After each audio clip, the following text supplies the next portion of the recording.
Hello everyone, ఇలాంటి videos మీకు ముందుగా కావాలి అనుకుంటే మా ఛానల్ని సబ్స్క్రైబ్ చేసుకొని పక్కనే ఉన్న బెల్ ఐకాన్ని క్లిక్ చేయండి. అప్కమింగ్ రివ్యూలోకి వెళ్ళిపోదాం. ఆనంద భైరవి శరణ్య పక్కా ప్లాన్తో అనన్య నోటి నుండే రోహిత్ని కిడ్నాప్ చేసింది తనేనని ఆనంద భైరవి శరణ్య చనిపోయారనుకొని హ్యాపీగా డ్యాన్స్ చేస్తూ ఉంటుంది. రెడ్ హ్యాండెడ్గా అనన్యని పట్టుకున్న ఆనంద భైరవి, ఏంటే పిల్ల పిచ్చుక, ఇప్పుడు నువ్వు తప్పించుకోవాలనుకుంటున్నావా? నువ్వు తప్పించుకోవడం అంటూ జరగదు అని చెప్పి ఇంకా గట్టిగా అనన్య గొంతు పట్టుకుంటారు ఆనంద భైరవి. వెంటనే అనన్య విడిపించేసుకొని ఇంకా కాంచన అనన్య ఇద్దరు పరుగు పరుగున పరిగెడుతూ ఉంటే కార్తో అడ్డుగా నిలబడతారు ఆనంద భైరవి. నిలబడి ఒక పెద్ద కర్ర తీసుకొని, పాపిష్టిదానా, నువ్వు చేసింది ఎంత పెద్ద పాపమో తెలుసా? పోనీలే పోనీలే అని ఎన్ని రోజులు వదిలేస్తుంటే ఇంత ఇంత నీచానికి దిగజారుతావా అని బాగా కొట్టి ఇద్దరి మెడ పట్టుకొని కోర్టుకి తీసుకువెళ్తారు ఆనంద భైరవి. ఇది ఇలా ఉండగా దర్శన్ శరణ్య ఇద్దరు రోహిత్ని కోర్టుకి తీసుకొస్తారు. ఇంకా అలా పాపం ప్రీతి చాలా డల్గా ఉంటే, నెక్స్ట్ కేస్ ప్రీతి గారిదే, త్వరగా రావాలి అని అంటారు. ఇంకలా కోర్టు లోపలికి తీసుకువెళ్ళేలోపు శరణ్య శరణ్య అక్క అని ప్రీతిని పిలుస్తుంది. ఇంకా ఒక్కసారిగా ప్రీతి చూస్తూ ఉంటుంది. ఏంటి అని వెనక్కి తిరిగి చూడగానే అక్కడ రోహిత్ కనబడతాడు. రోహిత్ని చూసి ప్రీతికి ఎంతో హ్యాపీగా అనిపిస్తుంది. వచ్చి అలా హక్ చేసుకొని, రోహిత్ నీకేం కాలేదు కదా అని హక్ చేసుకుంటుంది. లేదు, నాకేం కాలేదు అని రోహిత్ ధైర్యం చెప్తూ ఉంటారు ప్రీతికి. వెంటనే ఇన్స్పెక్టర్, మిస్టర్ రోహిత్, మిమ్మల్ని ఎవరు చంపకపోయినా చంపేశామనే పుకార్లు వచ్చాయి. మీరు కిడ్నాప్ అయ్యారని మీ పిన్నిగారు ఇందాకే మాతో చెప్పారు. చెప్పండి, మీరు కిడ్నాప్ అవ్వడానికి కారణం ఏంటి? ఎవరు మిమ్మల్ని కిడ్నాప్ చేసింది అని అడుగుతారు. అంటే అది అని పాపం చెప్పేలోపు ఇన్స్పెక్టర్ గారు అని ఆనంద భైరవి అంటారు. ఒక్కసారిగా ఆనంద భైరవి అరుపుకి అందరూ ఆనంద భైరవి వైపు చూస్తూ ఉంటారు. వెంటనే ఆనంద భైరవి ఇద్దరు కాంచన అనన్య ఇద్దరి జుట్టు పట్టుకొని ఇంకా అలా మెడ పట్టుకొని వాళ్ళు తీసుకొచ్చి, ఇదిగో వీళ్ళే, ఈ ఇద్దరే రోహిత్ని కిడ్నాప్ చేశారు, మమ్మల్ని చంపేయాలనుకున్నారు అని చెప్పేసరికి ఒక్కసారిగా అలా షాక్లో ఉండిపోతారనమాట అందరూ. ఇంకిద్దరిని గట్టిగా గెంటేసేసరికి అలా ఇంకా ఇద్దరు వెళ్ళి కోర్టు మెట్లపై పడతారు. ఇంకా ఇన్స్పెక్టర్ అనన్య అండ్ కాంచనాని అరెస్ట్ చేసి కోర్టు లోపల సబ్మిట్ చేస్తారు. యువర్ ఆనర్, అందరూ చనిపోయారనుకున్న రోహిత్ గారు చనిపోలేదు, బ్రతికే ఉన్నారు. ఆయన బ్రతికే ఉన్నా ఆయన కిడ్నాప్ చేసి ఆస్తి కోసం డ్రామాలు ఆడి చనిపోయారని అందరి ముందు సృష్టించింది ఈ అనన్య. అనన్యని ప్రైమరీ ముద్దాయిగా కన్సిడర్ చేస్తూ అనన్యకి తగిన జైలు శిక్షని విధించాల్సిందిగా కోర్టు వారిని కోరుతున్నాం యువర్ ఆనర్ అని ఆనంద భైరవి తరపు లాయర్ అయితే మాట్లాడతారు. ఇంకా ఆనంద భైరవిని చూస్తూ అనన్య, అత్తయ్య గారు, ఎంతైనా నేను ఇంటి కోడల్ని కదా. ఏచ్చి, నువ్వు ఇంటి కోడలు వెంటే ఆస్తి కోసం కనీసం వైట్ శారీ కట్టుకొని నీ నాటకాల్ని చూపించావు. అక్కడే అర్థమైపోయింది నువ్వు మనిషి పుట్టలేదని చెప్పి, బంధాలకి విలువ ఇవ్వవని చెప్పి. నీలాంటి మృగాలు బోన్లోనే జైల్లోనే ఉండాలి, బయటికి వస్తే అది సొసైటీకి ప్రమాదం, పోవే అని గట్టిగా అంటారు. ఇంకా అలా అనన్యకి కాంచనకి వీళ్ళు చేసింది ఫ్రాడ్ కాబట్టి, మనిషి మర్డర్ అవ్వలేదు, ఫ్రాడ్ చేశారు, ఆస్తి కోసం ఇదంతా చేసింది కాబట్టి తనకి 5 ఏళ్ల కఠిన కారాగార శిక్ష ఇంకా ₹1,00,000 జరిమానాని విధిస్తున్నాం. కేసు తీవ్రతని బట్టి జైలు గడువు ఇంకొక 2 ఏళ్ళు పొడిగించవచ్చు అని చెప్పి ఇంకా జడ్జ్ అయితే డిగ్రీ చెప్పేసి అక్కడి నుండి వెళ్ళిపోతారు. ఒక్కసారిగా ఇంకా కోపంగా చూస్తూ ఉంటుంది అనన్య. నన్ను నన్ను మీరు ఇలా చేపిస్తారా? చెప్తా, ఖచ్చితంగా నేనంటే ఏంటో మీకు చూపిస్తా అని చాలా గట్టిగా ఫిక్స్ అయిపోతుంది. అలా అనన్య జైలుకి వెళ్ళిపోతూ, ఇది ఇలా ఉండగా ప్రీతిని రోహిత్ని ఆనంద భైరవి ఇంటికి తీసుకొస్తారు. ఇంకా ప్రీతి రోహిత్ అలా ఇంటికి రాగానే పాపం లీలావతి పరిగెత్తుకుంటూ, నాన్న రోహిత్ అని రోహిత్ని చూస్తూ హక్ చేసుకుంటుంది. అమ్మా అమ్మ, నాకేం కాలేదమ్మా, నాకేం కాలేదు అని అంటారు. అదేంటి నాన్న, నీకేమైంది నువ్వు ట్రిప్ కంప్లీట్ చేసుకొని వచ్చావు కదా అని అంటారు. రోహిత్, అక్కకి ఇవన్నీ తెలియదు రోహిత్ అని అంటారు. ఓ థ్యాంక్ యూ పిన్ని అని. అదేనమ్మా, నేను చూసి చాలా రోజులైంది కదా, అందుకే ఇలా అంటున్నాను. నాకు చాలా హ్యాపీగా ఉందమ్మా అని అంటారు. నాన్న రోహిత్, నువ్వు లేకపోతే ఇల్లంతా బోసిపోయింది, ఇప్పుడు సంతోషంగా ఉంది. ఏమా ప్రీతి, ప్రయాణం బాగా సాగిందా అని అడుగుతారు. చాలా బాగా సాగింది అత్తయ్య గారు అని. ఇంకా అలా పాపం హ్యాపీగా లోపలికైతే వెళ్తారు. ఇంకా ఫ్యామిలీ మెంబర్స్ అందరూ ఎంతో హ్యాపీగా ఫీల్ అవుతూ ఉంటే ఆనంద భైరవి మాత్రం అయిపోయింది. అనన్య అది జైలుకు వెళ్ళింది కాబట్టే సరిపోయింది, లేకపోతే తన వల్ల ఇంకెన్ని ఘోరాల్ని చూడాల్సి వచ్చేదో అని చాలా అంటే చాలా హ్యాపీగా ఫీల్ అవుతారు ఆనంద భైరవి. అప్పుడే శరణ్య, అత్తయ్య గారు ఇంకా మీరు ఆ రాక్షసి గురించి మర్చిపోండి, ఎందుకంటే అది ఈ ఇంటికి పట్టిన తుప్పు లాంటిది, గట్టిగా వదిలించాం కాబట్టి వెళ్ళిపోయింది. ఇంకా మన జీవితాల్లోకి ఎప్పటికీ అనన్య రాదు. రేపే హోలీ, మనం హోలీని గ్రాండ్గా సెలబ్రేట్ చేసుకుందాం అత్తయ్య గారు అని అంటుంది. సరే అమ్మా, తప్పకుండా అని. ఇంకా హ్యాపీగా హోలీ సెలబ్రేషన్స్లో అయితే స్టార్ట్ అయిపోతారు ఫ్యామిలీ మెంబర్స్ అందరూ. ఇది ఇలా ఉండగా మార్నింగ్ అవుతుంది.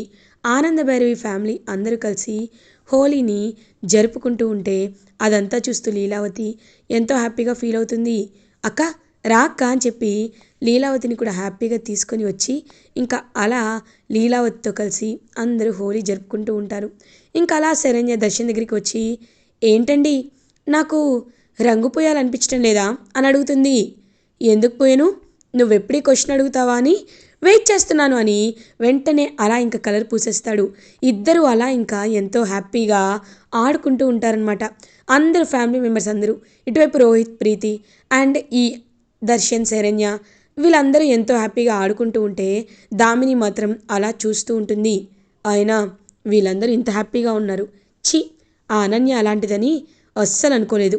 అనన్యని ఏదో ఒకటి వెళ్ళిపోయింది కదా, ఇంక తనతో నాకేం సంబంధం అని చెప్పి ఇంక అలా ఎంతో హ్యాపీగా వాళ్ళ వైపు చూస్తూ ఉంటుంది దామిని. ఎలా అయినా ఆనంద భైరవి పిన్ని మిగిలిన ఆస్తి కూడా నేను ఖచ్చితంగా లాక్కోవాల్సిందే అని మనసులో అనుకుంటుంది దామిని. ఇంకా అప్పుడే కరెక్ట్గా దూరం నుండి ఇదంతా సమీర అలియాస్ సౌమ్య గమనిస్తూ ఉంటుంది. అక్కడ ఆ అనన్యని జైలుకి పంపించి వీళ్ళు మాత్రం ఎంతో హ్యాపీగా ఆడుకుంటున్నారుగా, అయినా వీళ్ళు మాత్రం ఎన్ని రోజులు ఆడతారులే, అది కూడా చూస్తాను కదా ఏం జరుగుతుందో అని చాలా కోపంగా వాళ్ళ వైపు చూస్తూ, దర్శన్ ఎలా అయినా నిన్ను దక్కించుకోవాలని నా కోరిక, కానీ ఆ కోరిక ఎప్పుడు తీరుతుందో నాకు కూడా అర్థం కావట్లేదు. ఈ శరణ్యని పైకి పంపించి నిన్ను ఖచ్చితంగా పెళ్లి చేసుకుంటా అని ఇంకా గట్టిగా ఫిక్స్ అవుతుంది. కానీ నాకంటూ ఒక బలం ఉండాలి కదా, వాళ్ళు ఎక్కడుంటున్నారో తెలీదు, ఏం చేస్తున్నారో తెలీదు. అనన్య వాళ్ళు జైల్లో చిప్పకూడు తింటున్నారు. ఇప్పుడు ఈ జైల్లో చిప్పకూడిని నేనే బయటికి తీసుకురావాలేమో, వాళ్ళిద్దరూ ప్రశాంతంగా ఉండాలంటే రావాల్సింది నేనే కదా అని ఇంకా గట్టిగా ఫిక్స్ అయ్యి అలా అక్కడి నుండి అయితే వెళ్ళిపోతుందనమాట సమీరా. ఇంకప్పుడే ఆనంద భైరవి దర్శన్, శరణ్య వైపు చూస్తూ ఇంటికి వచ్చేసాక హోలీ ఆడాక, నాన్న దర్శన్, శరణ్య మీ మధ్య కూడా ఉన్న అపార్థాలన్నీ తొలగిపోవాలి, మీరిద్దరు కూడా సంతోషంగా ఉండాలి, నేను కోరుకునేది అదే. చెప్పు నాన్న దర్శన్, నువ్వు ఇంకా శరణ్యతో ముభావంగా ఉంటున్నావు కదూ అని అంటారు. అమ్మా నేనేమీ తనతో ముభావంగా ఉండటం లేదు అని అంటారు. రేయ్ అబద్ధం చెప్పొద్దు, అమ్మ కదా, నాకన్నీ తెలుసు. నువ్వు శరణ్యపై అప్పుడప్పుడు చీటికి మాటికి అలుగుతూ ఉంటావు, కాబట్టి మీరిద్దరూ సంతోషంగా ఉండాలని నేనే ఒకటి ప్లాన్ చేశాను. ఇకపై ఒక నెల రోజుల వరకు నువ్వు శరణ్య ఇద్దరూ ఆఫీస్కి రావద్దు అని అంటారు. అదేంటి అత్తయ్య గారు, ఆఫీస్కి రాకపోతే ఎలా అని అంటుంది.